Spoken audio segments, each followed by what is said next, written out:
Welcome to आरपीज world. मेरी आवाज सुनो। दोस्तों, आंखें बॉलीवुड में सबसे पहले 1968 में आंखें नाम से स्पाई थ्रिलर फिल्म बनी। धर्मेंद्र और माला सिन्हा स्टारर फिल्म जिसने ताबड़तोड़ कमाई की। इस फिल्म से धर्मेंद्र रातों रात सुपरस्टार बन गए। यहाँ तक कि ये फिल्म शुरुआती दौर की वो फिल्म है जिसकी शूटिंग विदेशों में हुई, जापान, ईरान, बेरूट, और कहा जाता है कि यह फिल्म बेरूट में शूट की गई पहली हिंदी फिल्म थी। दोस्तों, क्या आपको पता है इस फिल्म में लीड रोल निभाने से मशहूर एक्टर ने मना कर दिया था।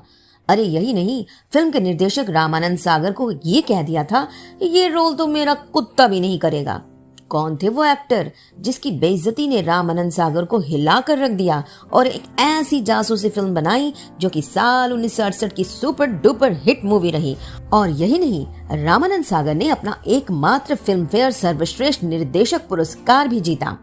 कौन था वो घमंडी बेबाक एक्टर, बताते हैं दोस्तों। इस आंखें फिल्म से कई किस्से मशहूर हैं।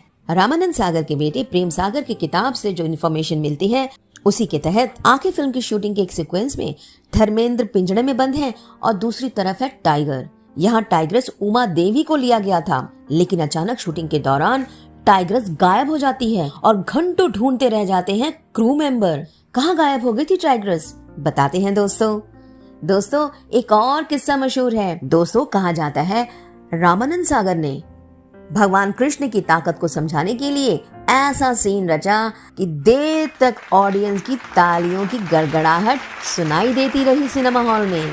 क्या था वो किस्सा, जरूर बताएंगे, लेकिन उससे पहले आरपीज वर्ल्ड मेरी आवाज सुनो को सब्सक्राइब करने के साथ साथ ऑल नोटिफिकेशन के लिए बेल आइकन दबाना ना भूलें और पसंद आए तो शेयर करने के साथ साथ कमेंट भी कीजिए।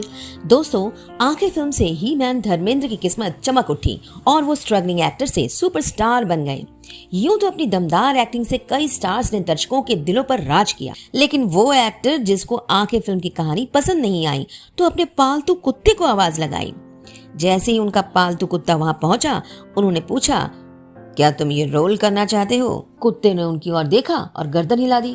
बस फिर क्या था, एक्टर ने रामानंद सागर से कहा, देखो ये रोल मेरा कुत्ता भी करना नहीं चाहेगा।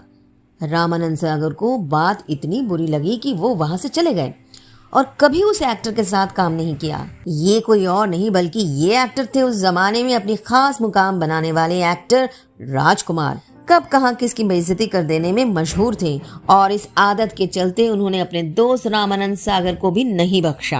अब दोस्तों चलते हैं, कहां हो गई शेरनी गायब। आंखें स्पाई थ्रिलर जिसमें धर्मेंद्र पिंजड़े में बंद है और बाहर है टाइगर।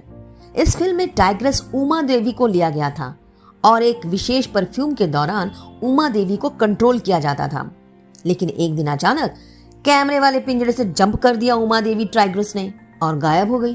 कहाँ है टाइग्रेस?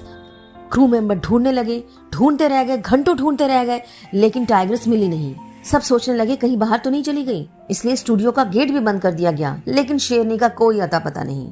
लेकिन आखिरकार कहाँ मिलती है शेरनी, बताते हैं दोस्तों। सेट की प्लानिंग ऐसी की गई थी कि वहां जंगल पेंट किया गया था, काफी हरियाली थी, बिल्कुल ओरिजिनल जंगल, और वो शेरनी उस जंगल के पीछे जाकर सो गई थी। जब ये बात सबको पता चली तो सबके जान में जान आई। और अब दोस्तों, भगवान कृष्ण की ताकत को कैसे रामानंद सागर ने पर्दे पर उकेरा वो आपको बताते हैं। फिल्म में धर्मेंद्र की बहन कुमकुम का बच्चा किडनैप हो जाता है तो कुमकुम भगवान कृष्ण की मूर्ति के सामने बैठकर रोती है और कहती है, तुम दुश्मनों के हो गए, क्योंकि दुश्मनों की तरफ से उनके घर में आई ललिता पवार घर में आती है और कृष्ण भगवान की मूर्ति के नीचे अपने गैजेट छुपा देती है और इसी गैजेट से दुश्मनों को खबर पहुंचाती है। जब ये बात कुमकुम को पता चलती है तो वो भगवान कृष्ण से यही कहती है, तुम्हारा ही सहारा था लेकिन तुम ही दुश्मनों के हो गए। ललिता पवार कहती है, पत्थर का टुकड़ा मदद कर सकता है? तो कुमकुम का कहना था, ये चाहे तो सब कुछ हो सकता है। और उसी वक्त माला सिन्हा का मैसेज आता है धर्मेंद्र के पिता नजीर हुसैन को कि धर्मेंद्र को कैद कर लिया गया है और वो वहां पर नकली राजकुमारी बनकर जा रही है। और यही मैसेज ललिता पवार को मिल जाता है और वो मैसेज भेजती है दुश्मनों को, लेकिन आखिरी स्टेशन बेरूट तक पहुंचते पहुंचते ये मैसेज पहुंचता ही नहीं है क्योंकि मशीन खराब हो जाती है और यहीं पर रामानंद सागर ने भगवान कृष्ण की ताकत को समझाया और उस ताकत को देखकर सिनेमा हॉल में ऑडियंस की तालियों की गड़गड़ाहट बजती रही। दोस्तों, आंखें फिल्म का एक मशहूर गाना था, मिलती है जिंदगी में मोहब्बत कभी कभी। ये जापान में शूटिंग चल रही थी इस गाने की और उस वक्त काफी बारिश भी हो रही थी और उस बारिश में कैमरामैन जी सिंह ने कहा कि मैं इसकी शूटिंग नहीं कर सकता, सीन खराब हो जाएगा। रामानंद सागर ने कैमरामैन को बहुत समझाया कि इसी में शूट कीजिए, वो नहीं माना। उसके बाद रामानंद सागर के बेटे प्रेम सागर ने भी कैमरामैन को समझाया, ये जो एटमॉस्फेयर मिल रहा है ये कुदरत दे रही है, इसी बारिश में आपको शूट करना पड़ेगा। लेकिन कैमरामैन ने मन मारकर ये शूटिंग की और इस गाने ने उस साल के बेस्ट सिनेमाटोग्राफी के लिए फिल्म फेयर अवार्ड कैमरामैन जी सिंह को दिया। लेकिन उसके बाद रामानंद सागर ने इस कैमरामैन के साथ कभी काम नहीं किया क्योंकि रामानंद सागर का कहना था कि डायरेक्टर ही सब कुछ है। डायरेक्टर के बोलने के बावजूद कैमरामैन नहीं मान रहे थे इसे शूट करने के लिए।